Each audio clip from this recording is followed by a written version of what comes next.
What if be still means listen more? What if we're measuring from the wrong gauge? What if we're doing the wrong things, thinking we're using the knowledge we have from the past? And we start filling up with gasoline when our tires are low and we simply needed air. Felt we knew our own solution to someone saying, I don't have enough to get to work. And we miss the dashboard that's screaming right at us. The Creator builds in the clues. Sometimes listening helps us see the right cues. Perhaps be still provides a sense of care and presence to the one who desires it. Biblically, God wants relationship with us more than anything. So when we are still, we know Him. We are seeking instead of speaking. Having nonverbal sons has taught me a lot about the form of care for others and their perspective. When my son uses part of his limited vocabulary to say straws, he would be hurt and devastated if I handed him a drinking tool when all he wanted were some French fries that he deeply craved and he thought he was clear on. I know my son.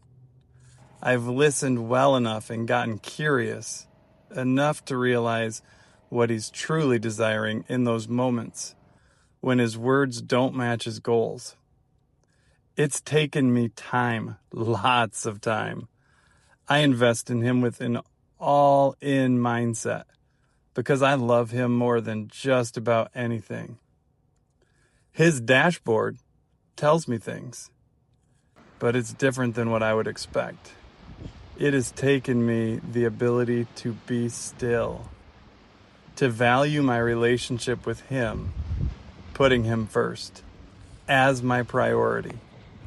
It has taken me getting very curious and making an art form of studying him, his whole being, his emotions, his environments, his movements, his struggles, and his strengths to figure out one word at a time and provide the support that he needs to know him excellently.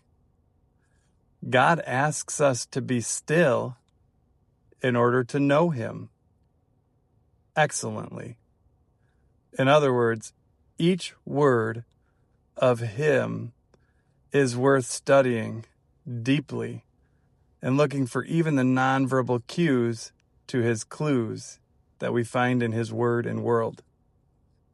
What if every evaluation, every school visit, every conversation with a teacher or a student began with a heart desire to lean in and know?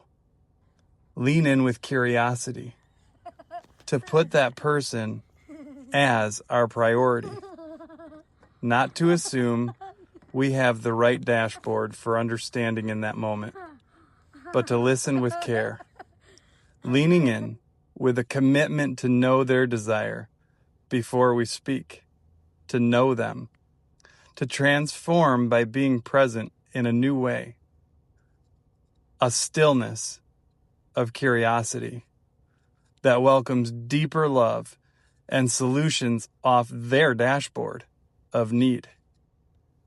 It might look untraditional in response. It might even take a shift in our initial goal for when we arrived. But in a similar way, if I read my Bible with a goal of being a better human, instead of deeply knowing my God, I would submit that my initial goal was worthless. What will it take for you to be still this week? Where will it matter the most if you lean in quietly and simply get curious?